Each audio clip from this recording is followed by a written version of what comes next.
साथियों, यूक्रेन के ओडिशा पोर्ट से कार्गो जहाज जिसका नाम था एमवी गोल्डन लियो, वो रविवार को रवाना होता है और उस पर 4 भारतीयों की मौत हो जाती है।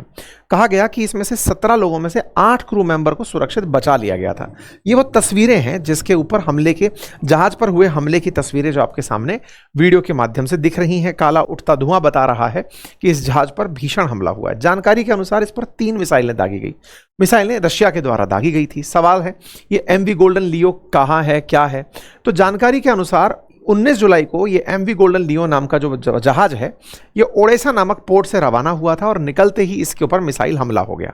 इस पर 3 KH-59 KH-69 क्रूज मिसाइलें दागी गई थी। ये यूक्रेनी नौसेना का कहना है, जिसके चलते जहाज का जो स्टार बोर्ड साइड है उसके ऊपर भीषण आग लग गई और उसके चलते जो निहत्थे नागरिक थे उनकी मौत हो गई। कहाँ की घटना है इसे ऐसे देख लीजिए। ये रही सी ऑफ अजोव, यहाँ पर कर्च स्ट्रेट, ये ब्लैक सी। यूक्रेन के द्वारा इधर खड़े हुए जहाजों को निशाना बनाया जा रहा है, तो रशिया के द्वारा ओडेसा पोर्ट को निशाना बनाया जा रहा है। ओडेसा पोर्ट से पूरी दुनिया का लगभग 6% गेहूं और 11% मक्का ट्रेवल होता है। मतलब असल में यूक्रेन बाकी तरफ से तो पूरी तरह लैंडलॉक सा ही हो रखा है, उधर तो जहाज के लिए निकलने की जगह ही नहीं है। इनको बस इतनी सी जगह अब पोर्ट की मिली हुई है समुद्र की तरह से निकलने के लिए। यहां से ये दुनिया भर को अनाज सप्लाई करते हैं। यूक्रेन को अनाज का कटोरा कहते हैं दुनिया के लिए, क्योंकि यहां पर जिस तरह की जो मिट्टी पाई जाती है उस पर गेहूं की पैदावार बहुत अच्छी होती है। तो ये यहां से अनाज की पैदावार को जो उसको बेचते हैं। ऐसे ही रशिया भी बड़ी मात्रा में गेहूं की सप्लाई करता है। तो एक तरह से समझिए कि अनाज के कटोरे पर हमला हो गया। इसके मायने समझिए कि ये आने वाले समय में यहां से ट्रांसपोर्टेशन और होने में हिचकेगा, यानी कि दुनिया में अनाज का संकट भी इसकी वजह से आने वाले समय में हो सकता है कि उत्पन्न हो। ठीक है साहब, मुंबई से जुड़ा हुआ ये जहाज था।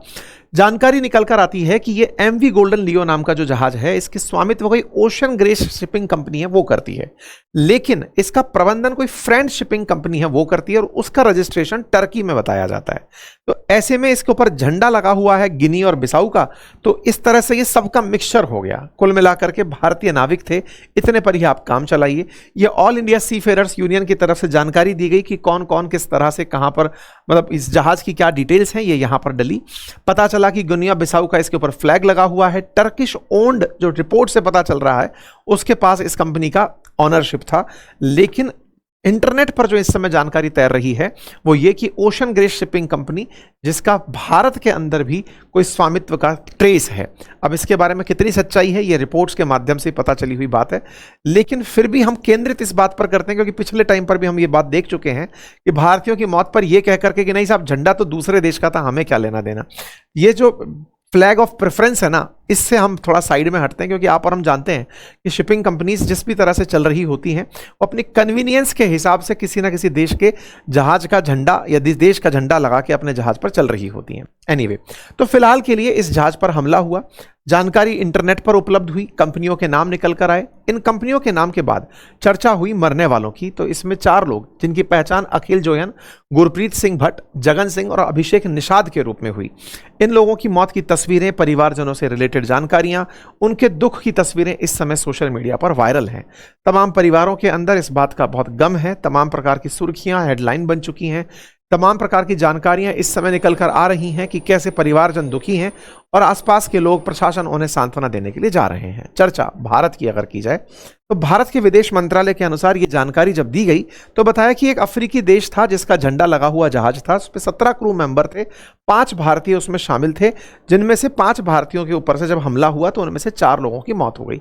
यहां पर पहले तो डेटा दिया गया विदेश मंत्रालय की तरफ से, लेकिन यह नहीं बताया गया कि यह हमला करा किसने था। हमारा मिशन है यूक्रेन के अंदर, वो इस बात को प्रॉपर मैनेज देख रहा है, लेकिन यह नहीं बताया गया कि यह हमला रूस का था। तो विदेश मंत्रालय ने प्रत्यक्ष रूप से रूस का नाम लेने से इनकार कर दिया, या कहिए तो बच गए, निकल कर चले गए। इसके बाद हमारे मंत्री जी का बयान आया, उन्होंने इस बात पर बहुत दुख जताया।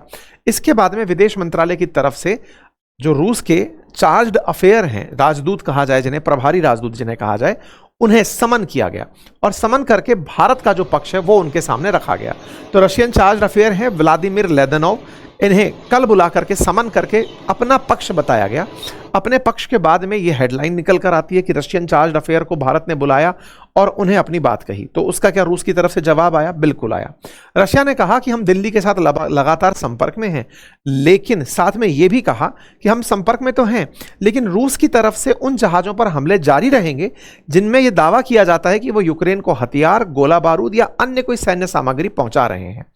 तो रूस ने इस बात पर अपनी तरफ से एक तरह से साफ कह दिया, जबकि इस जहाज पर अभी कोई इस बात की जानकारी नहीं निकली है कि इस पर वेपन जा रहे थे, लेकिन इनका कहना है हमें लगेगा कि वेपन है तो हम हमला कर देंगे। यह क्रेमलिन की तरफ से जवाब था। सवाल वहीं की वहीं खड़ा है, क्या व्यापारी जहाज अब सुरक्षित हैं? क्योंकि अब तक सेना के जहाजों को निशाना बनाया जाता था, लेकिन अब शायद वो नहीं दिख रहा है। मैंने इसीलिए आपको सी ऑफ अजोव के मामले को हॉर्मुज जैसा घमासान कहकर एक टाइटल में डिस्कस किया था और कहा था कि सी ऑफ अजोव पर अब असल में रशिया और यूक्रेन लड़ रहे हैं, जिसके चलते ब्लैक सी से होकर के निकलने वाला जो अनाज है उस पर संकट होगा, और उसका निशाना आपने ओडिशा के अंदर बनते हुए जहाज को देख लिया है। भविष्य में क्या हो सकता है देखिए, एक तरफ स्टेट ऑफ हॉर्मुज, दूसरी तरफ स्टेट ऑफ मलक, ये बाबे मंडल जिसके थ्रू अभी हूतियों ने हमले किए हैं, और अब कर्च स्ट्रेट। तो एक तरफ तेल का संकट और एक तरफ खाद्यान्न का संकट। तो आने वाले समय में दुनिया के अंदर वैश्विक रूप से महंगाई बढ़ सकती है, क्योंकि अल्टीमेटली तेल महंगा, अनाज महंगा, तब सब तरह की दिक्कतें दुनिया के अंदर आ सकती हैं। अनाज आपूर्ति पर दबाव पड़ सकता है, लेकिन सवाल वहीं की वहीं खड़ा है, हम क्या कर रहे हैं? हमसे मतलब हम भारतीयों का क्या स्टैंड है? हम भारतीय क्या कर रहे हैं? भारत सरकार अपने लोगों के लिए क्या कर रही है? तो पहला जवाब तो ये निकल कर आया कि भारत सरकार ने अपनी तरफ से जो सीफेरर्स इस तरफ से हॉर्मुज से होकर निकलते हैं उनसे कहा कि भैया इधर से जहाज मत जाओ, मतलब जिधर पे हमले हो रहे हैं उस रास्ते को छोड़ दो, बदल दो। हम आपकी सुरक्षा तो खैर नहीं कह पाएंगे, क्योंकि उन दुनिया के देशों को लगता है कि किसी में आतंकी जा रहे हैं, किसी में वेपन जा रहा है, हमने हमला कर दिया है। तो अब बेहतर है कि आप ही इन रास्तों से निकलना बंद कर दें। क्या आपको यह वाकई में जवाब ऐसा लगता है जिसे मानना चाहिए? क्या भारत को रूस के साथ किसी तरह की वार्ता रखनी चाहिए? क्या भारत को अमेरिका के सामने पक्ष रखना चाहिए? अल्टीमेटली भारत को क्या करना चाहिए? कमेंट बॉक्स में अपनी राय जरूर बताइए।